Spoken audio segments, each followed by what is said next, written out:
આકાશવાણી સમાચાર રૂપલ જાની વાંચે છે. મુખ્ય સમાચાર. પ્રધાનમંત્રી નરેન્દ્ર મોદીએ આજે દેશવાસીઓને પુનઃ ભરોસો આપતા કહ્યું છે કે સરકાર કોરોનાની રસી બનાવવા ઉપર કડક દેખરેખ રાખી રહી છે. રાષ્ટ્રપતિ રામનાથ કોવિંદ આવતીકાલે 2 દિવસીય 80મી ઓલ ઇન્ડિયા પ્રિસાઇડિંગ ઓફિસર કોન્ફરન્સનું કેવડિયા ખાતે ઉદઘાટન કરશે. લોકસભાના અધ્યક્ષ ઓમ બિરલાએ જણાવ્યું છે કે આવતીકાલથી કેવડિયામાં શરૂ થનારી વિધાનસભાના અધ્યક્ષોની કોન્ફરન્સમાં સંસદ અને વિધાનસભાઓની કાર્યવાહીને વધુ ઉપયોગી બનાવવા અંગે ચર્ચા વિચારણા કરાશે. કેન્દ્ર સરકારે આજે 43 મોબાઈલ એપ પર પ્રતિબંધ લગાવ્યો છે.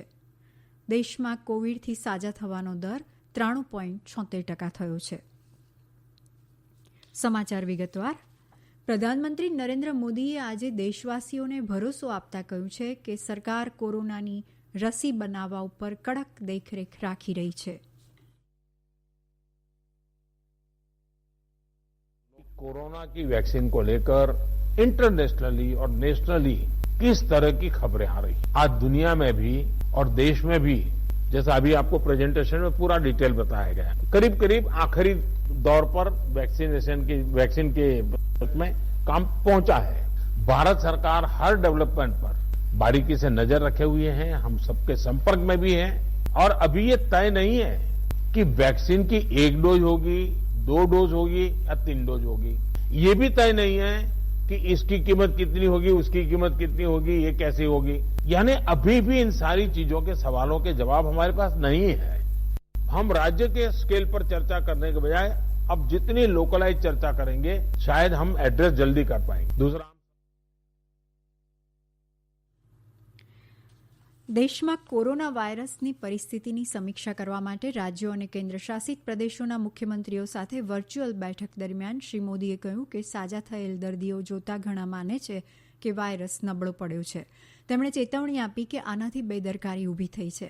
તેમણે કહ્યું કે રસી પર કામ કરનારાઓ તે કરી રહ્યા છે, પરંતુ લોકોએ સજાગ રહેવાની જરૂર છે. સંક્રમણ પર કાબૂ આવે તેની ખાતરી કરવા પર ધ્યાન કેન્દ્રિત કરવાની જરૂર છે. શ્રી મોદીએ ઓક્સિજન અને વેન્ટિલેટર ઉપલબ્ધ કરાવવા પર ધ્યાન કેન્દ્રિત કરવામાં આવ્યું છે તેમ કહ્યું હતું. મેડિકલ કોલેજો અને જિલ્લા હોસ્પિટલોને ઓક્સિજનમાં સ્વનિર્ભર બનાવવા પ્રયત્નો જરૂરી છે.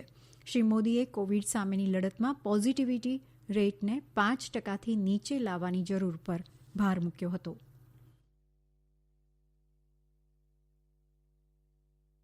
हम राज्य के स्केल पर चर्चा करने के बजाय अब जितनी लोकलाइज चर्चा करेंगे शायद हम एड्रेस जल्दी कर पाएंगे. दूसरा, हम सबने अनुभव किया है कि आरटीपीसीआर टेस्ट का अनुपात बढ़ना चाहिए. जो घरों में आइसोलेटेड मरीज हैं उनकी मॉनिटरिंग ज्यादा बेहतर तरीके से करनी होगी. और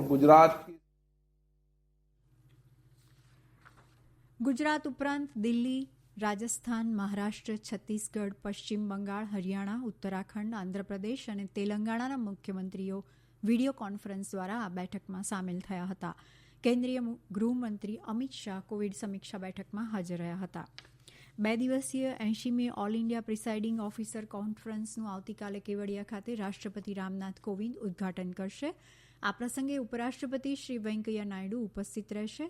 સમાપન સમારોહમાં પ્રધાનમંત્રી શ્રી નરેન્દ્ર મોદી વીડિયો કોન્ફરન્સના માધ્યમથી સંબોધન કરશે.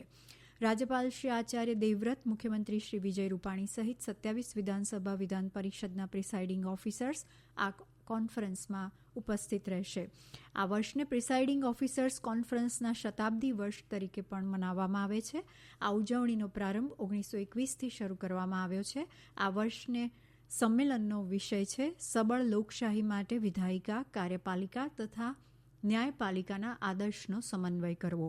આ સંમેલન અંતર્ગત અનેકવિધ પ્રવર્તમાન વિષયો પર વિચાર વિમર્શ માટે 3 અલગ અલગ સત્રનું આયોજન કરવામાં આવ્યું છે, જેમાં વિધાનસભાના પ્રિસાઇડિંગ અધિકારીઓ વર્તમાન પરિસ્થિતિમાં દેશમાં પ્રજાતંત્રને વધુ સશક્ત બનાવવા માટે શાસનના 3 મૂળભૂત અંગો સંસદ, વિધાનસભા, વહીવટીતંત્ર તથા ન્યાયતંત્રની વચ્ચે પારસ્પરિક સહયોગ, સામંજસ્ય તથા વધુ સુદૃઢ સંકલનની જરૂરિયાતો સંદર્ભે વિચાર કરશે. 2 દિવસીય સંમેલનનો સમાપન સમારોહ 26મી નવેમ્બરના રોજ બંધારણ દિવસના રોજ થશે. આ સમાચાર આપ આકાશવાણી પરથી સાંભળી રહ્યા છો. વધુ સમાચાર કોરોના અંગેના આ સંદેશ બાદ. લોકસભાના અધ્યક્ષ ઓમ બિરલાએ જણાવ્યું છે કે આવતીકાલથી કેવડિયામાં શરૂ થનારી વિધાનસભાના અધ્યક્ષોની કોન્ફરન્સમાં સંસદ અને વિધાનસભાઓની કાર્યવાહીને વધુ ઉપયોગી બનાવવા અંગે પણ ચર્ચા વિચારણા કરાશે.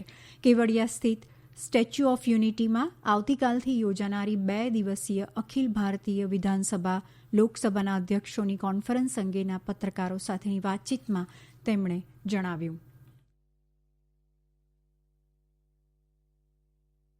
कितनी होगी और गुजरात की इस केवड़िया के अंदर भी हम लगातार 2 दिवसीय इन्हीं सब विषयों पर हमारी तीनों लोकतंत्र के स्तंभ को जिनके अपने अपने अधिकार रेखांकित किए गए हैं उन पे आपसी सामंजस्य रहे, समन्वय हो, तीनों संस्थाएं अपने अपने अनुभव साझा करें और इस देश के लोकतंत्र को सशक्त और मजबूत और पारदर्शी बनाए, जनता के प्रति जवाबदेही बनाए. इसके लिए सम्मेलन आयोजित किया जा रहा है. मुझे आशा है कि इस महान पुरुषों की इस धरती से ये सम्मेलन एक नया संदेश लेकर जाएगा. સરકારે આજે 43 મોબાઈલ એપ પર પ્રતિબંધ લગાવ્યો છે. આ મોબાઈલ એપ દ્વારા દેશની એકતા, અખંડિતતા, સંરક્ષણ, સુરક્ષા તથા સાર્વજનિક વ્યવસ્થાની વિરુદ્ધમાં ગતિવિધિ થઈ રહી હતી. ઇલેક્ટ્રોનિક અને માહિતી પ્રસારણ મંત્રાલયે ભારતીય સાયબર ગુના કેન્દ્ર દ્વારા પ્રાપ્ત ખાસ અહેવાલને આધારે ભારતીય યુઝર માટે આ એપ પર પ્રતિબંધ લાદવાનો આદેશ બહાર પાડ્યો છે. આ અગાઉ સરકારે 29 જૂનના રોજ 68 અને 2 સપ્ટેમ્બરે 118 મોબાઈલ એપ પર પ્રતિબંધ લગાવ્યો હતો. મોબાઈલ એપ પર આ પ્રતિબંધ માહિતી ટેકનોલોજી અધિનિયમની કલમ 69A અંતર્ગત લગાવવામાં આવ્યો છે. દેશમાં કોવિડના દર્દીઓ સાજા થવાનો દર 93.76% થયો છે. છેલ્લા 24 કલાકમાં 42,000થી વધુ દર્દીઓ સાજા થતાં કોવિડને માત આપનારા લોકોની સંખ્યા વધીને 86 લાખથી વધુ થઈ છે. આ જ સમયગાળામાં કોવિડના 38,000થી વધુ નવા કેસ નોંધાયા છે. અત્યારે દેશમાં કોવિડના એક્ટિવ કેસોની સંખ્યા 4,37,782 થઈ છે. G20 દેશોના નેતાઓએ ગરીબ દેશોના નાગરિકોને પણ કોવિડની રસી મળી રહે તે હેતુથી કોવિડની રસી વાજબી ભાવે અને ન્યાયી રીતે વિતરિત થાય તે બાબત સુનિશ્ચિત કરવા નિર્ણય કર્યો છે. બંગાળ ઉપસાગરની દક્ષિણ પશ્ચિમ દિશામાં આવેલ બંગાળની ખાડીમાં આવેલ નિવાર વાવાઝોડાના કારણે તામિલનાડુમાં ભારે વરસાદ થયો છે. રસ્તાઓ પર પાણી ભરાયા છે.